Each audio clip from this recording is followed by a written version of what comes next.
there cannot be a universal model for barter, because that would strip it from its social context, and it would just be an imaginary abstraction with no correspondence in reality. So I think it's very important to recognize that when you go into an exchange where ideally you get to reassess value, that actually when you step into this space of mutual negotiation, there's all kinds of privilege and oppression and understandings about what's going on that might make it entirely impossible to communicate or to have some kind of transformation around what is valuable.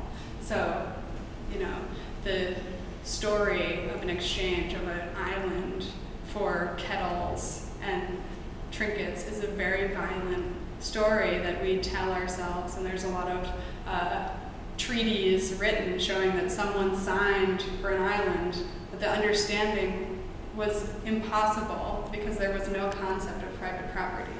So it's like me walking into Central Park and being like, I have this, you know, treaty, will you give me Central Park? And you're like, sure.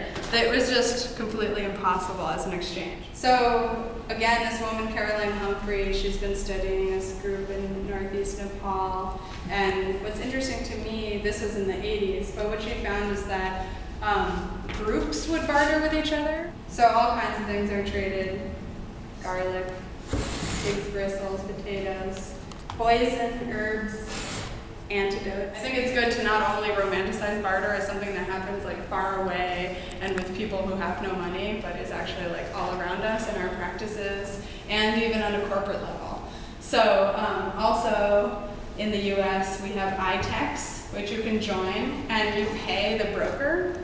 So you don't, it's not necessarily, it's actually rarely two people talking about what something's worth. Instead, you pay a barter broker and they make the match for you. And they sort of negotiate on your behalf.